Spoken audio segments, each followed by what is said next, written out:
الحمد لله رب العالمين والعاقبة للمتقين ولا عدوان إلا للظالمين والصلاة والسلام على عبده ورسوله محمد وعلى آله وصحبه ومن اتبعهم بإحسان إلى يوم الدين. Të dashur dhe nderuar vëllezër të pranishëm në këtë xhami, Allahun e madhërisëm e falënderojmë ashtu si që meriton madhëria e tij të falëndrohet. Allahun e madhërisëm e falënderojmë për të gjitha dhuntit dhe begatit që madhëria e tij vazhdimisht na gëzon dhe na begaton me to. Dëshmoj dhe deklaroj se nuk ka hyjni që meriton adhurim veç Allahu të Dhul Xhelal, i cili është një, pa rival dhe pa ortak. Dëshmoj dhe deklaroj se Muhammedi sallallahu alaihi wasallam është rob dhe i dërguar i Allahut, me të cilin Allahu i madhërisëm e vulosi vargën e pejgamberisë. Salavatet dhe selamet qofshin mbi këtë burr, mbi familjen e tij të pastër të ndershme, mbi shokët e tij fisnik dhe të sinqert, dhe mbi gjithë besimtarët që ndjekin rrugën e tij, përfshi edhe ne deri në ditën e gjykimit. Edhe sot vazhdojmë me sqarimet në lidhje me Salihun alayhis salam dhe popullin e tij Themud, si pjesë e serialit të gjatë me titull Rrëfime kuranore ose tregimet më të mira, tregimet më të vërteta për njerëzit më të mirë. Populli Themud manifestonte zhvillimin, përparimin, fuqinë, organizimin e jetës nëpërmes disa momenteve që i përmendi Allahu i madhërisëm në ajetet kuranore. Duke i rezimuar këto kuptime kuranore, dalim në konstatime se populli Themud i kishte dy gjëra më të dalluara, ose dy segmente më të dalluara. E para, ajo që e përmendëm pak edhe në mësimet e kaluara, ndërtimi i shtëpive, do thot e kishte të zhvilluar infrastrukturën, edhe jetonin në kushte komode. Kujdeseshin që jeta e tyre të jetë e lehtë. Edhe këto parametrat të zhvillimit edhe sot janë njëjtë. Edhe sot një qytet, një komun, një vendbanim është i mirë për jetesë, do thot ofron kushte të mira për jetesë, kur infrastruktura e atij vendit, atij qytetit është duke i plotësuar kushtet e banorëve të atij vendit. Normalisht na kur flasim për këto parametra, fatkeqësisht është e hidhur, por duhet me thonë se ne shqiptarët në Ballkan, në shumicën e vendeve tona, jetojmë në gjendje të kushteve minimale. Ose me thonë ashtu siç e përmendin, në kushte suburbane. Nuk jetojmë në kushtet plota urbane. Ashtu si ka hije një qytetit të madh. Ashtu si kurse i ka hije një qytetit të zhvilluar. Andaj fatkeqësisht të gjitha segmentet kemi dobësi, kemi mangësi. Do thot duke filluar që nga gjërat elementare, puna e ujit të pishëm, puna e kanalizimeve, puna e bërlloqeve, pastrimit e rrugëve, e pastaj duke ecë më lart te puna ajo që quhet infrastrukturë, ato e ndajnë infrastrukturën në dy nivele, infrastrukturën nën-toksore dhe infrastrukturën mbi-toksore. Do thot lamsh është puna edhe në tokë, edhe mbi tokë. Normalisht kur i them këtë fjalë, du me thonë edhe një send, na zakonisht fajin ja hedhin pushtetit, që s'ka dyshim ata e kanë fajin kryesor, ama edhe na jemi pjesë të këtij kaosit urban. Se edhe na kena qef me ndërtu pa leje. Ma let e kena me ndërtu pa leje se me leje. Marrë të kena me ndërtu pa leje, pastaj me luftue, me rishfet me legalizu, se sa në me pritë radhë 1 muj, 5 muj, 1 vjet, 2 vjet për leje, e pastaj me ndërtu me regull. Do të edhe na faktisht i na adoptu në kësi kushte suburbane, edhe kemi qef, për shembull, unë jam të nejtë shpi, të pi kafe edhe qaj, edhe nesër kam me pri shpinë.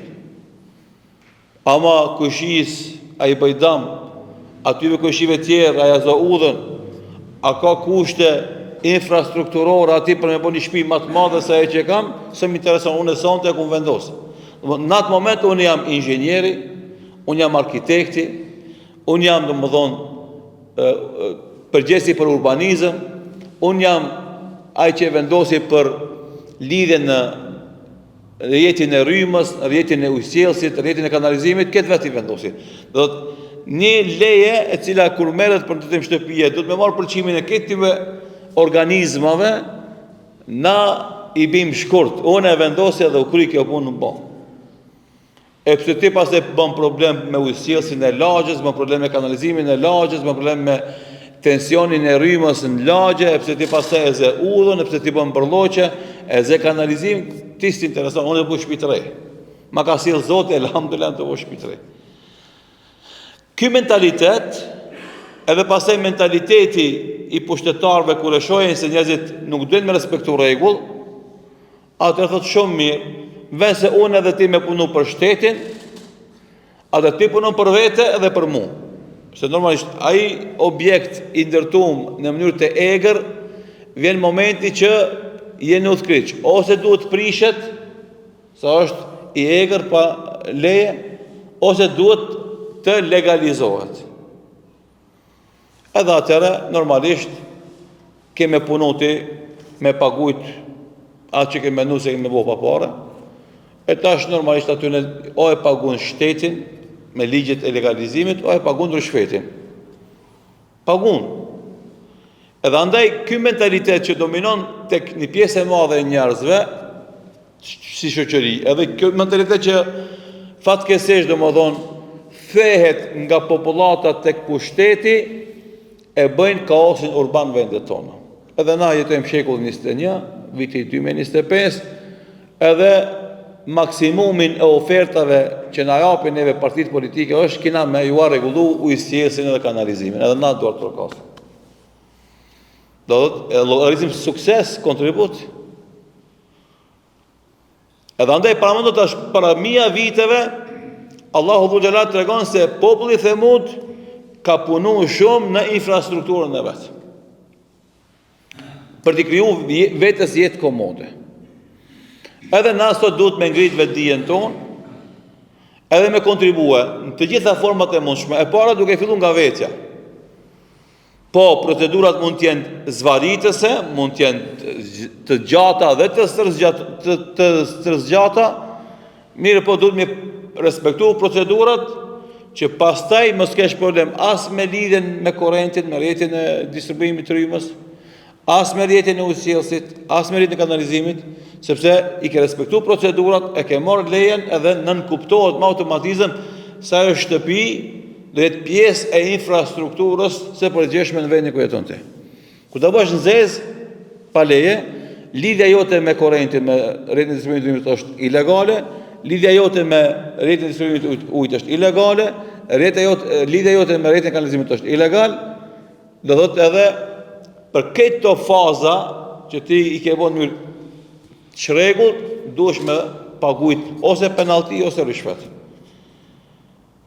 Edhe kjo është situata në cilën na jetojmë, ku as na si individ nuk korrigjohemi, e as shteti normalisht domethënë nuk insiston në rend, sepse na kur e themi këtë muhabet e kemi parasysh se shteti e ka për detyrë me imponu rregullin.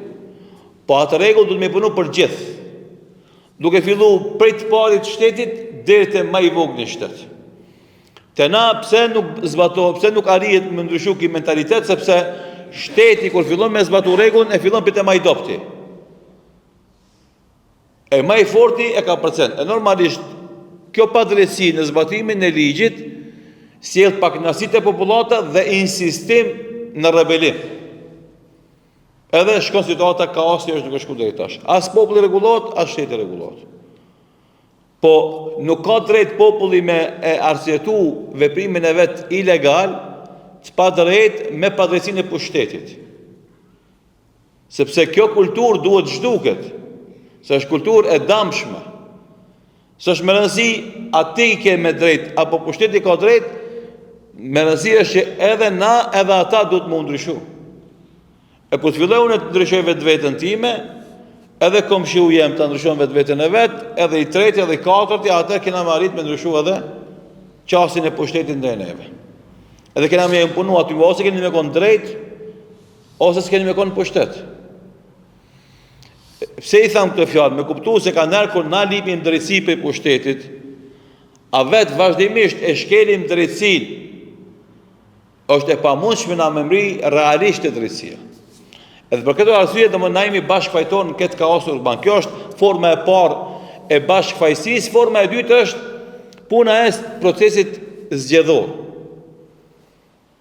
Normalisht sistemet pluraliste e parashohin një mandat 4 vjeçar në parlament, një mandat 4 vjeçar në udhëheqësitë të komunave. Do më ndaj pushtetin lokal me atë pushtetin qendror. Edhe dyja pushtetit kanë një mandat 4 vjeçar. Ashtu e kanë para pa që mjafton një mandat 4 vjeçar, dikush më kallëzu sa është i zoti, edhe sa mundet me sos punë. Edhe shumë është, do të thotë, një qasje procedurale mirë. E tash nëse një kryetar komune, një mandat, 2 mandat, 3 mandat, 4 mandat, 5 mandate, nuk bën ndryshime radikale, edhe t'ja përsëri ke votu në çdo mandat, tash sa ka faje ai që e ka marrë përgjegjësinë dhe se jep hakun, çash ke faj ti që e përkrah vazhdimisht. Se të na muslimanët është rregulli i mirënjohur, do thotë, si ka thënë pejgamberi sallallahu alaihi wasallam, nuk kafshohet besimtari nga e njëjta vrim 2 herë. Do të kërkon qasje analitike të gjitha momenteve edhe situatave. Edhe ti e mendon që ky njeri, domethënë, nëse një herë më mashtroi, më tradhtoi, a duhet në përsëri me ndihmu, me votu, apo jo?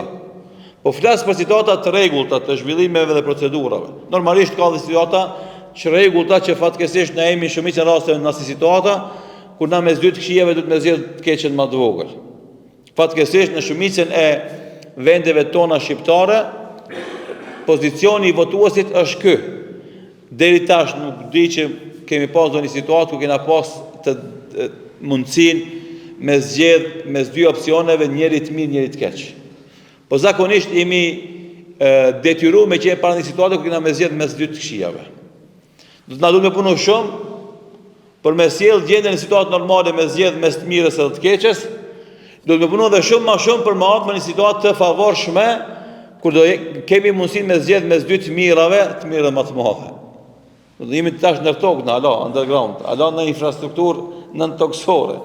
Ala do më jemi situatë ku kemi me zgjedh mes 2 të këshillave të keqes më të vogël. Ala se kemi sjell punën me zgjedh mes të mirës dhe të keqes, e mos flasim për një situatë të avancuar më shumë ku kena me zgjedh mes 2 të mirëve më të mirë. Elus Allahun e madhëshëm që Allah më na vetëdisu, edhe më na ndihmo që na të piqemi edhe të ndërtojmë qasje analitike konstruktive ka shi fenomeneve të zhvillimeve domethënë shoqërore dhe urbanistike në vendet tona dhe të jemi të vetëdijshëm për këto situata dhe mënyrën se si duhet të kontribuojmë në këto situata. Forma e tretë e pjesëmarrjes së faj është qëndrimi indiferent. Edhe kjo është fenomen i cili fatkeqësisht çdo ditë shkon të urrit. Shumica e popullatave e popujve që jeton në këto vende çdo ditë më shumë shfaqin indiferentizmin e tyre ka shi zhvillimeve shoqërore, ku edhe politika hin aty. Se për ato ne zgjerova pak më tepër kur thash ka shi zhvillime shoqërore, se fatkeqësisht na dhe brenda familjeve tona, nëse shohim një fëmijë që pin cigare, i vogël, domethënë 5-16 vjeçar, edhe aty shfaqim qëndrim indiferent. Ai i ri është, na të kënaqet pak. Normalisht ai nesër ka mundësi marrë me bari, edhe ti më thon njëjtë, lasi lidhen në të kënaqë. Nesër ka marrë me drogë, ki më thon, haj se i ri është në të kënaqë. Nesër ka më u ju bë problem jetë e tij, atë keme kukat që themi na keme vajtu, ama atër ka me qenë vonë. Andaj Islami neve na mëson që karshi zhvillimeve shoqërore të gjithave, përfshirë dhe politikën, duhet me pas qasje proaktive. Nuk duhet me leju me qenë indiferent. Duhet me vepru, me dhonë kontributin ton në ndryshimin e gjendjes ton, me konsiqerë. Edhe ka që çdo të keqe dhe fenomeni me reagu, normalisht me reagu me dije dhe me urtësi, që mos me shëndrua reagimin ton në luftë vllavrasëse, po thjesht me nisë, sikur se na hoxhallarët kur flasin për gabimet fetare, themi me thirrje në fenë Allahut me urtësi, ashtu edhe ka që fenomeneve negative që paritin shoqërinë tonë duhet me usjell me urtësi. Edhe në këtë formë normalisht na me kontribue për me përmisu standardin e jetës sonë dhe normalisht me i vetëdisu ata që kanë pushtetin për amanetin që kanë marrë. Edhe nëse vazhdohet kështu me këtë trend ku dalja në proceset e votimit të na shqiptarët lëviz mes 30-35 maksimum 40%, atë ndryshimi i situatës është shumë i vështirë. Edhe njerëzit do thotë me qëndrimi indiferent kanë me jaletue se cilit njeri me vazhdu zullumin e ti. Kanë me jaletu. Se masa kritike në brenda 35%, 40% është aq e vogël, sa që ai që është pushtet nuk e përfill. Dhe e din paraprakisht se ai nuk mundet me rreziku pushtetin e tij. Dhe nuk e ngushton atë, nuk i jep siklet atij që ai me bë diçka për më mbrojt nga masa kritike. Ose zakonisht në 35%, 40%, do 3-4%, 5% ajo masa kritike që i bëjnë potere, që i bëjnë zhurmë. Tjerë janë si turma, domethënë e pasojnë të parin, domethënë familjes, shoqënisë, rrethit. Ashtu është sistemi, jo vetëm tani, por edhe në botë përgjithësi. Domethënë votohet me inercion. Nuk mundesh me thonë se çdo votues ka qasje analitike ndaj programit zgjedhor edhe ka votuar se është bind, se kjo s'ndodh as shtetet më zhvilluara demokratike nuk ndodh. Jo më tena. Na votojmë për shembull në familje e kemi simpati për një opcion politike, votojmë atë, këtë familja. Nëse del dikush karshi, e bëjmë horë, nëse ti e prish rrenin familjes tonë. Ose si shoqëni për shembull, jemi shok, vjetër edhe zgjedhim opcionin si shoqëni. E fatmirësisht ose fatkeqësisht halas kena arrit situatë me ndërtu qendrim politik si xhamat. Se hoxhallarët nuk i lejnë me fol për politikë. Edhe xhamati nuk ka qef me ngu hoxhallar shumë për politikë sepse u prishin interesat. Se zakonisht kur ka hoxhallar që folin për politikë, ata folin domethënë shumicën rasteve folin për interesin e fesë edhe të popullit, nuk kanë interes personal edhe klanor. E kjo situatë normalisht i pengon atyve që kanë interesa personale ose klanore. Edhe andaj këtë situatë është shumë vështirë me bindi, kanë me thonë, valla këtë vi votoje, se kjo është opcioni më i mirë. Edhe valla po unë ama interesi jam është natona, s'është ketona. Edhe kështu vazhdo normalisht, edhe kjo është manifestimi i papjekurisë të gjitha nivelet, dikush ka mundësi me thonë hoç ti mirë e kimi, po ka xhallar që vlerësimet e tyre politike bëjnë edhe atë në bazë interesit të tyre personal, apo familjar, apo momental, apo institucionet ku ata punojnë, për shembull Bashkisë Islame. Po është e vërtetë edhe kjo qëndron, edhe do pas që edhe këtë fakt ndoshta është shumë vështirë me gjetë një hoxh i cili kur flet për politikë flet në mënyrë të paanshme, thjesht vazhdimisht flet për me fitu kënaqësinë e Allahut dhul xhelal vetëm, pa u frikë pe askujt dhe pa pas interes të askush për njerëzve. Tu mos të duhet edhe për xhamatit, bilem, se kanë erdhë hoxhallarët këtu me fol për qëndrime politike se xhamati hip në qafë, masane. Nëse flet diçka që është kundërshtim me atë që ai e mendon se është e saktë. Edhe kemi na muhabete të lira, kanë erdhë dikush na kundërshton edhe na kërcënohet dashamirësisht, po them na kërcënohet për opsionet tona që kemi na për politikë, domethënë ku folin muhabete të lira dhe miqësore. Si të qoftë, këto janë probleme që na i kemi. Unë sot i foli para jush, e di se pse foli unë nuk zgjidhet problemi jon, mirë thjesht na i lëm këto udhëzime, këto këshilla, këto sqarime për ju edhe brezin e arshëm të dinë se ka pas njerëz në këto vende që këto procese të zhvillimeve shoqërore i kanë pa në këtë formë. Edhe kanë punuar me vetëdisu popullin që të zhvishen nga interesi momental edhe personal, e të shohin vazhdimisht në prizmën e interesit të fesë, kjo është më madhështoria, pastaj nga interesi i kombit, popullit, kjo është gjithashtu madhështore, e pastaj nga interesi i përbashkët kolektiv, gjithashtu kjo është bazike, e jo interesit personale së klanore. Sepse interesat personale klanore lëvizin, ndryshojnë. Edhe ato mund t'jenë dobishme për ty një moment, a dy, po me konë damshme për ty gjatë gjithë jetës.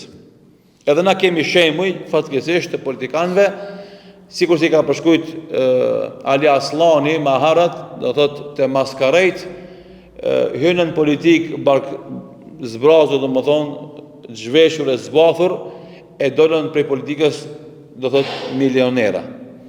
E ky shembull nuk është shembull i mirë. Edhe unë ja kam thonë vazhdimisht, secili që është marrë me politikë, edhe secili që aspiron me marrë politikë, domethënë nuk duhet mi pas shembull këta njerëz, që janë futur në politikë fukara e janë bërë milionera. Se çdo herë na duhet me kuptu si paku ne si musliman, po edhe si qytetar, se politika është shërbim.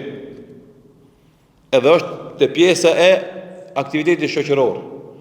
Është mundësi për ta shërby shoqërinë tek e cila ose brenda të cilës jeton ti. Edhe tu e ndihmu shoqërinë, e ndihmon edhe vete. Domthonë kur ta bësh ti një udhë qytetin tan, si ja ka letu tjerëve, ja ka letu edhe vetvetes. Se nëse ki një kerr ti, edhe ki udhën pa gropa, ai kerr nuk dëmtohet shpesh. E s'ki nevojë ti me çute mjeshtri shpesh. Nëse ki një udhë plot gropa, si kerrijat që jenë pushtet, si kerrijati që është qytetar, ka mu prish, ka mu dëmtu. Edhe andaj kur e bën një rrugë të re, faktikisht nuk fiton veç qytetari, po fiton edhe ti. Pra fitojmë krejt. Edhe kjo është qasja që duhet me pas të gjithë ata që duan të merren në politikë. Ta vendosin vetveten, kapacitetet e veta psikofizike që kanë në shërbim të shoqërisë. A është lehtë, nuk është lehtë? A mundet? Mundet. A ka levërdi? Ka levërdi. Ama levërdia nuk është e shpejt, nuk është e përkohshme, nuk është momentale. I ngjan asaj që bëjmë na. Edhe na xhallarët kur folim, do thotë nuk fitojmë kur gjon për asaj që folim na momentalisht. Mirë po, jemi të bindur se këtë që e bëjmë na, shpërblimin mas paku e fitojmë prej Allahut. Po elhamdulillah na e kemi pa dhe vetë, jemi shpërbly edhe prej respektit, edhe mirënjohjes, falëndërimit dhe përkrahjes për xhamatit. Zot çdo kontribut joti me të paguajt me parë, sepse mund është i mi marë për shembull 10.000 euro rrok, mi për shkosh në spital, du me të dash 30.000. Se 10.000 nuk sosin punë. Ti mund është mi marë 300-500 euro rrok, a më kështë në spital mi pas uhte qelta dhe dyrët e qelta që në shumicën e ndërhyre mi bo pa pare. E për të shofsh, ti ki fitu ma shumë me 500 euro se me pas marë 10.000 euro. Dhe kjo është e mentalitet që ne i themi shokve, hoxhallarëve, vllazive, aktivistave, mos e shëndroni çdo aktivitet në vlerë monetare, në pare. Se ajo që të kthehet me respekt edhe me shërbim, mund me qenë shumë më e madhe se ajo që t'ja merr si rrok si pak për punës tonë. Mirë, po njerëzit normalisht yuhibuna al-ajila. Thotë Allahu në Kur'an, e dojnë të shpejtën, momentalen, wa yadhuruna al-akhirah, dhe lënë pas dorë ahiretin. Këtë njerëzit janë kështu. Më shumë mi dhonë mundësi me pa një pare më një vend, edhe një faleminderes ose turitnera më një vend, që ka thëjnë? Turitnera faleminderes ka bëllë, paren e mërë. Me gjithë se të ajo letra faleminderes turitnera mund me pas për shembull 1.000 euro mrena, e këtu me ko 100 euro. E shef letrën me faleminderes, thë ma mirë ti marë 100 euro se sa faleminderes. Kur e qera e letrën e faleminderes, i shef 1.000 euro mrena, i thëtë që ka vënë. Kështu është i tata i jetës sonë. Shumë mënyrë figurative e treguam është kështu. Shumë më mirë është me qenë mirënjohës, domethënë ndaj njëri tjetrit, edhe mu mundu nerën me kthy se sa me shndru në, do thotë kthim monetar, me vlerë me parë vetëm. Mirë, po normalisht edhe njerë po them, njerëzit zakonisht lakmojnë pas materiales, pas të shpejtës edhe kanë vështirë me e pranu këtë rregull. E tani t'i kthehemi Themudit. Para 10.000 viteve, problemet infrastrukture i kanë rregullu, na shqiptarët e sotit edhe shekull 21 kena probleme infrastrukturore. Edhe është qesharake se betejën që e bëjnë rivalet me zveten ngarat politike, dhe thot janë të njëjtit që vazhdimisht kanë qenë pushtet, kanë qenë pa vëmendshëm dhe pa kujdesshëm, kur vinë ngara zgjedhore, bëhen syqel edhe bëhen vigjilent edhe japin premtime të cilat vazhdimisht i kanë dhënë të vetëdijshëm se kur si kanë realizu edhe pikpyetje se sa kanë me realizu për atyve premtimeve. Andaj na lutim Allahun që Allahu të na udhëzon këtë edhe neve edhe ata, e të na sjellë në një situatë ku do kemi na mundësi me zgjedh njerëz që me të vërtetë nuk e thojnë asnjë fjalë që nuk menojnë me realizu. Po këtë që ka thënë e menojnë seriozisht me e realizu. Kur t'i thuish politikanëve sotit, mos thoni fjalë që ju e dini se s'mund mi bo, ato do të thënë kështu, hoqë mirë e ki. Se problema është mashtrima edhe. Po thëtë nëse si premton popullit, kur gjohaj nuk të përkra nuk do të thënë.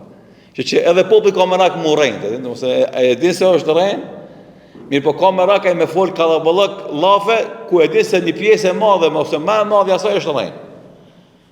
E kështu, do më thonë kështu, bindët se opcioni ti politikë është ma i miri.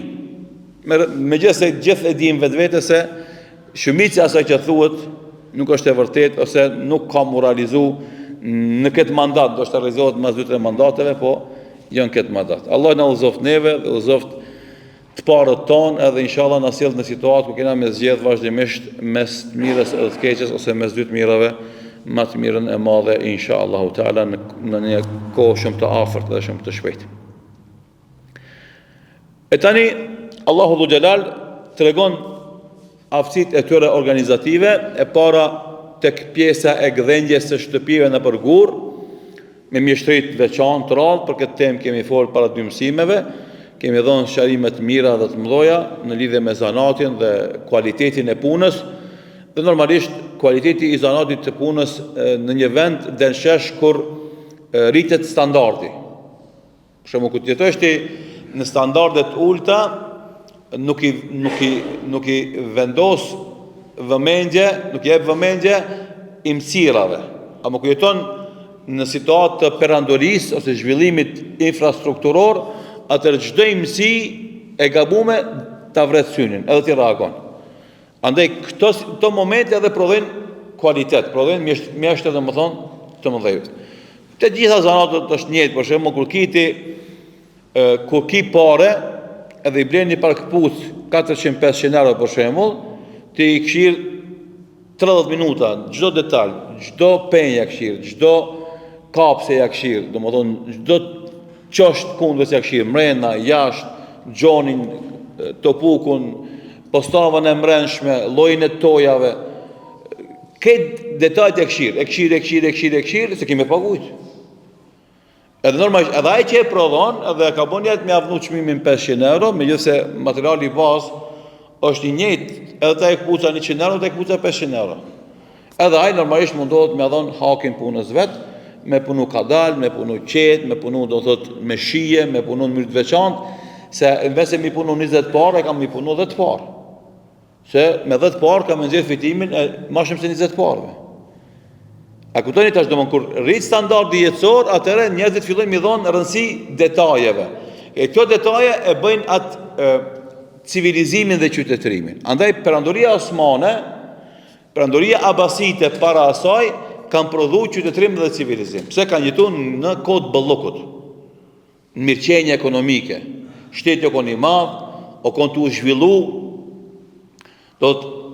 Feja islame ka pas e përsi si fe, si ideologji, si filozofi para tjerve. Shkencëtarët musliman kanë qenë emra, domethënë brende botnore. Edhe ajo që është prodhuar në botën islame, do thotë ka pas gara me kualitet.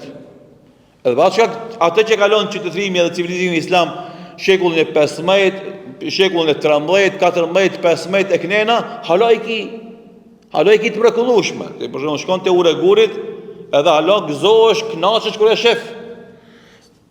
Vjen te xhamiat e vjetra tona, domethënë, edhe kur i shef ndesh xhamin e Mustafa Pashës, ndesh xhamin e Isa Beut, hin mrena mrekullohesh, jo vetëm musliman, por jo musliman kur vin. Kjo ka të bën me zhvillimin qytetëror. Andaj kur folim na për popullin e Themut, këtë këtë komponentë më pas parasysh. Se kur themi ata ishin gdhendës, ishin mjeshtër të dalluar në ndërtimin e shtëpiave prej gurit, do thotë kjo flet për një ti duhet me paramendu në nxjerr para vetes një shtëpi më të bukur pigurit që e ke pa në jetën tonë. Jo me kon një, po me kon krejt vendi i mbushur me si shtëpia luksoze. Pallate faktikisht. E kur të jetojmë na si ose sot kur shkojmë në për lagje elitare për shembull, ku jetojnë zakonisht pjesa e pasur e banorëve të qytetit, e shohim se ato shtëpi janë të mrekullueshme, oborët e mëdha, shtëpiat e mëdha, portat e mëdha, domthonë makinat, kerrat mëna janë shtrenjta, obori i rregulluar për mrekulli. Ti e kupton se ky njeri ka shumë parë, edhe ja ka mundsuar domthonë gjendja e ekonomike me pas këtë luksos edhe këtë shtëpi të mirë. Po kur bëhet kjo trend për këtë shtëpiat, atë normal që thu ky vend që ka i pasur edhe njerëzit që kanë këtu kanë njerëz me shije. Edhe andaj kur të flet Allahu dhe për popullin e Themut, edhe ja përmend këto aftësi e para zanatin e gdhendjes gurit, e dyta mjeshtrinë e madhe, tregon se këtu nuk në kushte suburbane, as në kushte urbane normale, po këto domethënë në kushte superurbane. Të jashtëzakonshme. Sikur se janë do qytete në botë tash që kanë kushte jashtëzakonisht mira, edhe jetesa tonë normalisht është pastaj jetesë shumë e shtrenjtë. Domthonë, si shifet ky zhvillim i tyrve infrastrukturor, e para të ndërtimi i shtëpiave mëdha, luksoze, me mjeshtri, e dyta do thotë ata çdo pjesë të vend banimit të tyre e kanë shfrytzuar optimalisht. Andaj edhe luginat, jo vetëm kodër ku shifen pallatet e tyre, po edhe në lugina kanë ndërtuar pallate, dhe këtë e ka treguar Allahu Dhu Xhelal kur thot: "Wa bawwa'akum fil ardi", Allahu u dha pushtetin mbi tokë, "tattakhidhuna min suhuliha qusura", ku edhe në luginat e vendit tuaj ndërtoni pallate, "wa tunhituna al-jibala buyutan", edhe kodrat i gdhenshit e i bëshit shtëpia. Domthonë, çdo pjesë e vendbanimit të tyre ka qenë i përpunuar brenda një strukture organizative, me një infrastrukturë shumë të mirë, me kushte, do thotë, shumë të mahnitëse për jetesë. Momenti i tretë ka pas siguri dhe stabilitet. Edhe kjo ta keni parasysh, siguria dhe stabiliteti është ambienti i zhvillimit, klima e zhvillimit. Për shembull, nëse na dojmë me bë domate, patligjan që themi, domate ose speca, duhet me pas diell. Nëse s'ka diell, ti s'mundesh me bë domate edhe speca. Andaj për shembull, vendet e ftofta nuk kultivojnë bujqësi. Vendet tona, domethënë, janë të përshtatshme për bujqësi, po edhe vendet shumë zeta nuk janë të përshtatshme për bujqësi. Sa ato ka diell shumë, po s'ka ujë, edhe i than, i djeg. Andaj vendet tona që ka edhe diell, edhe shi, edhe diell, edhe lagështi, bëhet bereqeti. E tani klima më e përshtatshme për zhvillimin e shkencës dhe civilizimit është siguria dhe stabiliteti politik. E në prizmen e kësaj, subhanallahu, janë muhabete që nuk janë elaboruar në Kur'an në këtë formë. Se thot për shembull këtu në ajeti Kur'an thot se jetoni në këto vendbanime aminin, jetoni të sigurt, qetë. E siguria dhe stabiliteti dhe qetësia e jetesës në një vend është hapësirë dhe mejdan i zhvillimit. Dhe andaj bota sot, nëse e përcjellni nga afër dhe në mënyrë analitike, e kuptoni pse lindjen e mesme nuk e lën rahat. Ose bin një pushtetar diktatorial i cili e shtin tmerrin nën lëkurë të njerëzve, shtete diktatoriale si është rasti i Egjiptit, Baharat Gaddafi, Maher Saddam Husseini për shembull, Hafiz Esedi në Siri, do të shtete diktatoriale që njerëzit mutuat pi hijes vet, jo pi shokut vet. Edhe mos me guxu me thon asgjë që është mendimi i tij, sepse sanksionohet, dënohet, merret, kapet, vritet, burgoset, hupet, s'merret vesh për të kurrë. E dyta, momentin që dështojnë me mbajt pushtet diktatorin, Atëre, subhanallah, atëre sponsorizojnë edhe insistojnë që të ketë luftë në kufit atyve shteteve. Edhe këtu ki muhabet sa dush, Iraku me Iranin luftë, Iraku me Kuvajtin luftë, do të thotë pastaj ki në Saharën e madhe ki Marokon me Algjerin, konflikt kufitar për Saharën. Edhe tash me reja për shembull Pakistani me Afganistanin. I boni 2 vjet Afganistani, domethënë të siguru stabilitet politik edhe ekonomik, tash del Pakistani edhe sulmon Afganistani. Edhe kështu ka me vazhdimisht. Deri kur të kthjellën, ose për shembull rasti Turqisë, kurt edhe turqt. 30 vjet luftë, 40 vjet. Para mendoni, lajmi më i fundit është se Kongresi Amerikan pasi ka votuar Senati e voton buxhetin e Ministrisë së Mbrojtjes Amerikane me 952 miliard dollar, domethënë ku përfshihen edhe ndihmat që japin, do thotë partnerëve dhe të tyre, aty del domethënë që nuk është viti i parë, edhe vjet e parë vjet, 130 milion dollar japin forcave ushtarake kurde në Siri. 130 milion. Vjetë kanë dhënë 146 milion, para vetë kanë 152 milion. Pare të gatshme. Domthon, ai e marr atë ushtri, po tash ti thuk nëna publikisht që ata do të kanë ju bashku forcave ushtarake të Sirisë. A këna jep parë. Do të ndihmon me konë pavarur ekonomikisht, mëse pas nevojë për parët e shtetit sirian. E kështu me radhë, do thotë, situata këto tregojnë se në mungesë sigurisë dhe stabilitet s'ka zhvillim. Se njerëzit vetëm me menu me ndërtue rrugë, fabrika, universitete, shkolla, ai duhet me mendu me bler armatim. Ai duhet me mendu me ndërtu bunkere. Edhe nëse e keni përcjell situatën, sidomos mas luftës Iran-Izrael, u përhapën do lajme se do shtetet mëdha në rajon thanë ndërtoni bunkere. Tash, ato janë ndërtesa të veçanta, speciale, lipin shumë parë. E tash, nëse mi dera të parë në arsim, nëse mi dera të parë në industri, ti duhesh me i dera të parë në siguri dhe stabilitet. Ushtarak e rast që normalisht është edhe siguri dhe stabilitet politik. Andaj, luftat janë të këqija dhe njerëzit e mençur duhet me e kundërshtu idenë e luftës. Maksimalisht sa të ketë mundësi. Deri sa mot mbështetet për muri. Edhe ta shef se s'ka zgjidhje dhe alternativë tjetër përveç luftës. Andaj pejgamberi sallallahu alaihi wasallam na ka mësuar këtë fakt dhe ka thonë la tatamannu liqa al-adu, mos e shpresoni takimin me armikut, mos e lipni luftën. Mirë po, wa idha laqitumu, e nëse ndodh që të vjen ose ai të sulmon ose të imponohet se të kam mbështet për muri me luftu, fathbutu, reni si burrat. Mos gaboni me ik. Pse? Sepse jenë luft nuk vdes. Nuk vritesh pse shkon luft. Nuk shkotot emri pse shkon luft. Vdes njeriu me caktim të Zotit. Edhe rasti i Gazës është shembulli më i mirë. Për 2.200.000 banorëve me 130.000 tonelata bomba që janë gjujt, ma shumë se 8 bomba atomike të Hiroshimës Nagasakit me pas gjujt, si ka mytë kejtë. Dhe më bomba atomike që ka mytë në Hiroshima Nagasaki, ndoshta ka vra ma shumë njerëz se kanë vra këto bombat e shtetit okupator sionist në Gaza. Do të numri zyrtarisht është 68.000, 70.000 njerëz të vram.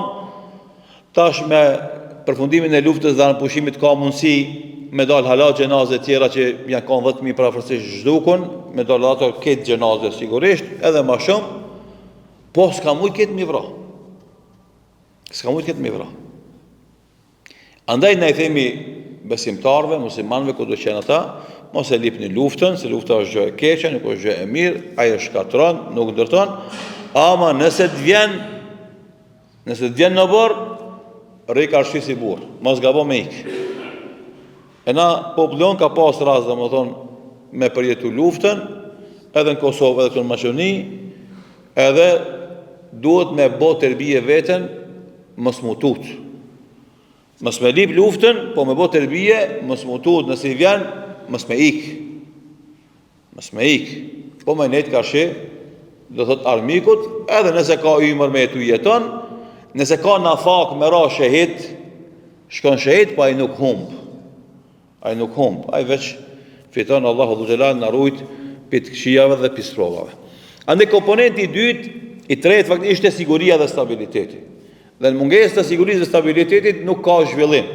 Edhe andaj me këto komponente themi na se vendbanimi i popullit Thamud me Dainu Salih në Ula, në Hijr kanë qenë kushtet jashtëzakonshme.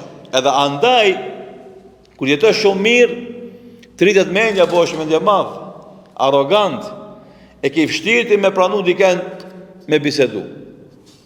Edhe unë zakonisht tu përgatit të mësimet e të hanës, domethënë koncentrimi jam për vete po flas është tek mënyrë se si me gjetë mënyrë komunikimi mes një besimtari, misionari dhe një njeriu do thotë jo besimtar, i cili është i zhytur në arrogancën e tij, me ndërmjetësinë e tij. Është i zhytur në jetën edhe dhënien pas lakmive dhe epsheve dhe pasioneve. Unë kur bilëm dje bisedosha me profesor Rudian Zekthin, këtë temë, do të si kemi mundësi na sot besimtarët me përcjell mesazhin e fesë Allahu Dhu Xhelal tek populli jon jo besimtar. Si mi bo ata me në ndëgju neve atë që e themi. Kur e shohim se ata janë zhytur në botën e epshit, knatësisë, grumbullimit pasurisë, vrapimit pas pushtetit, pas famës, ai s'ka vakt me ndëgju ty.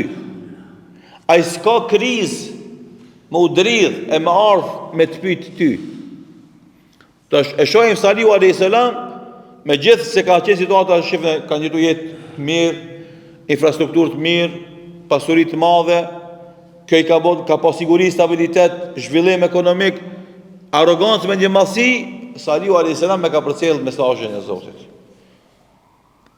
Ua ka qel vesht me ndëgju porosinë e Zotit. Andaj ata janë irrituar dhe janë provokuar prej davetit Salihut alayhis salam. Andaj unë si hoxha dhe ti si xhamat, na si komunitet musliman, a kemi arrit na me provoku pjesën jo besimtare, provokim pozitiv, nuk kam qëllimin provokim negativ, domethënë me shtijat me ndëgju çka thotë. Elhamdulillah ka momente që dalin do figura jo fetare, jo të udhëzume, e flasin për jetën e lumtur edhe të kënaqsh që jetojnë besimtarët. Në lakmi sa mirë jeton ai musliman ose sa mirë jeton ajo muslimane. Ka kësi momente. Mirë, për nuk janë shumë ato. Kjo është një e dyta, para kësaj, mendoj që është më me rëndësi me diskutu, sa na jemi të fuqishëm ose të zhurmshëm për me provoku atë pjesë shoqërisë që ata me fillu me mendu, domethënë çka na bën neve të këtill. Se shpesh edhe fatkeqësisht edhe ne komuniteti musliman hoxhallar dhe xhamat do thot veprojmë realisht në jetën e përditshme nga kompleksi i inferioritetit dhe shtrembrimi i rrugës jetë barabartë me to. Ato mashtrojnë dhe na mashtrojnë. Ata nuk janë parimorë dhe na nuk kemi parimorë. Ata s'kan guxim dhe na s'kemi guxim.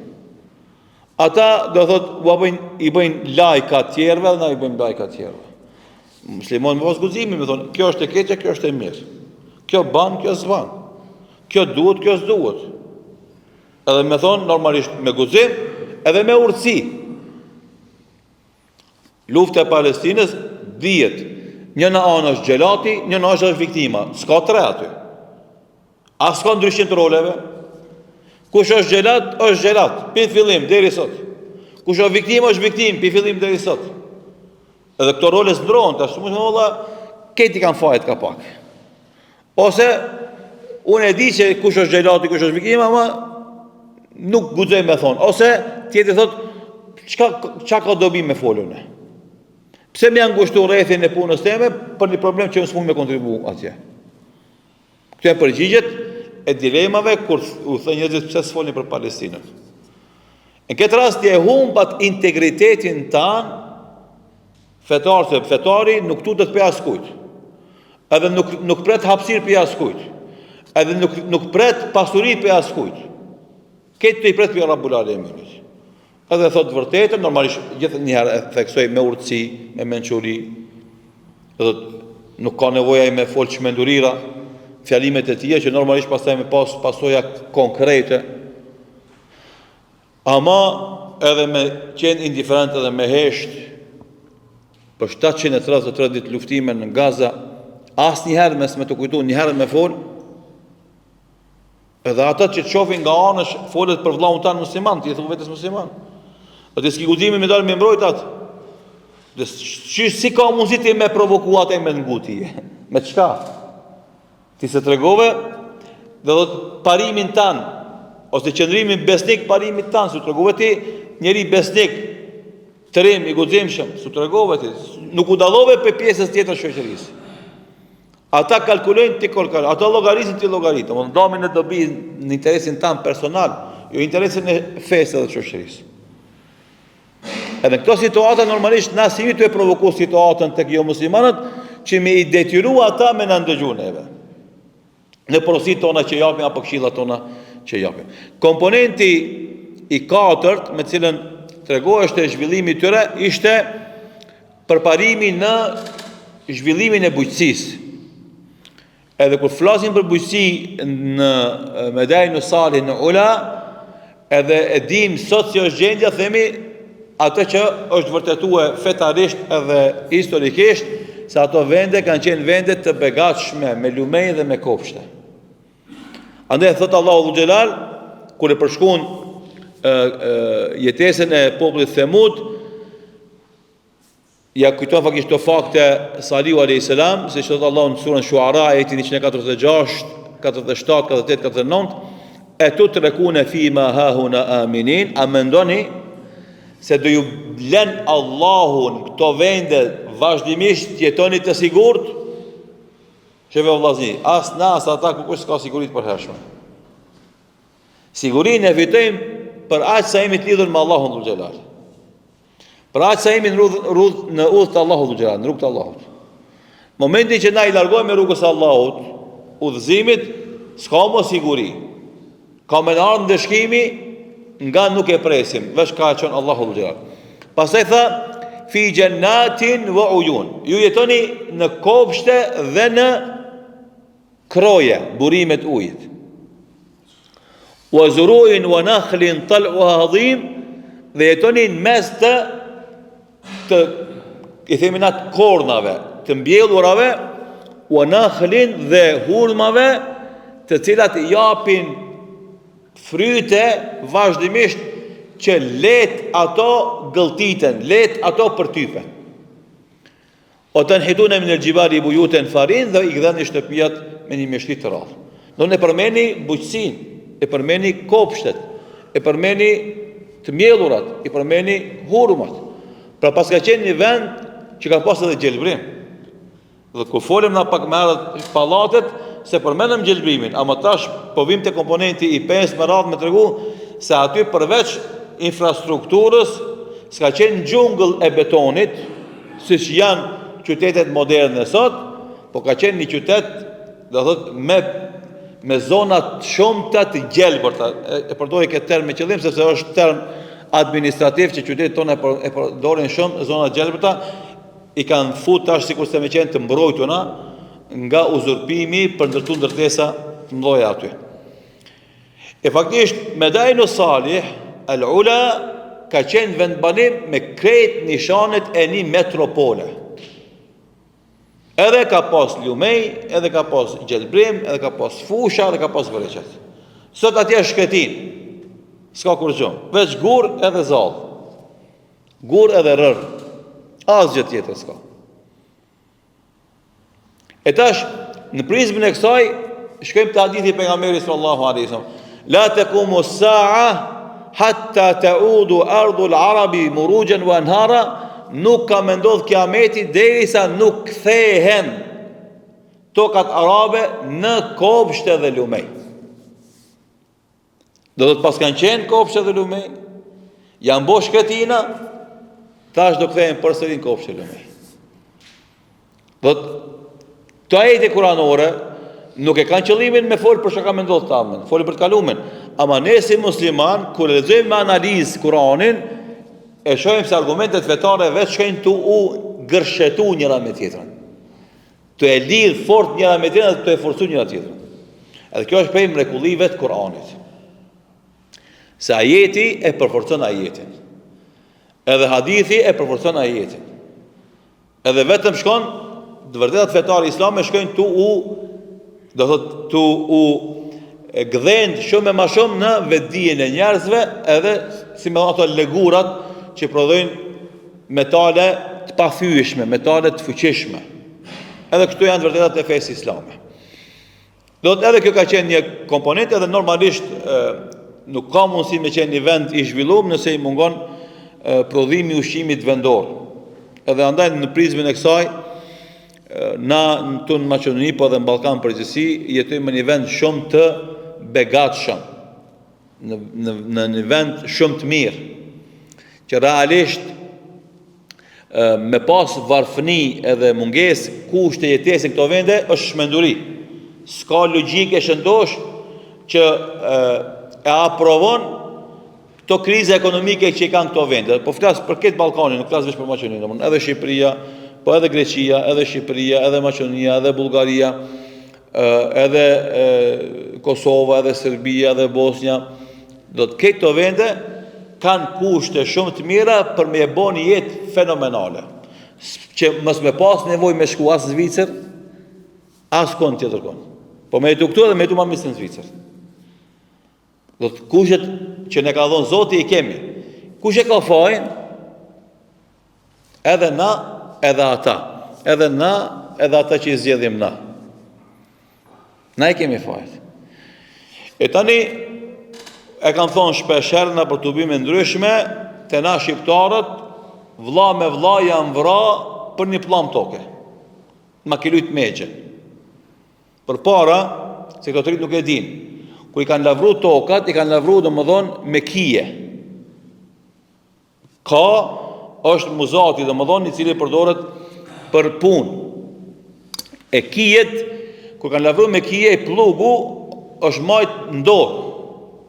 O konë i lidhë dhe më dhonë me litar për kaun, edhe të e ki majtë plugu ndorë, e kishtin tokë, edhe e ka ngrej. Ose me kali.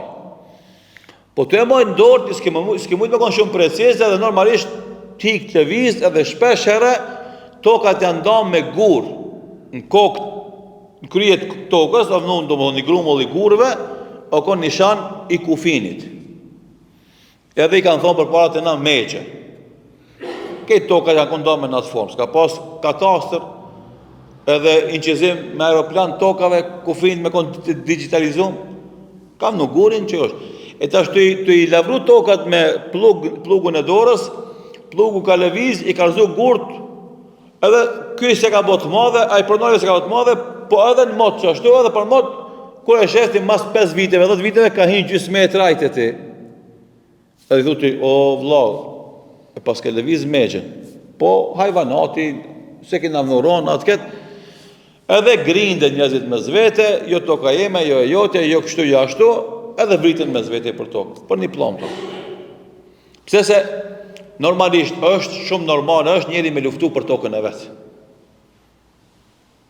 Është shumë normal njeri me luftu për tokën e vetë. Edhe abnormal është njeri mos me luftu për tokën e vetë. Që mi thonë dikush palestinezit që lufton për tokën tone, nuk është ai çmendur që lufton për tokën e vetë, ti çmendur që thotë diçka i të bën. Se shumë normal se cili me luftu për territorin e vet.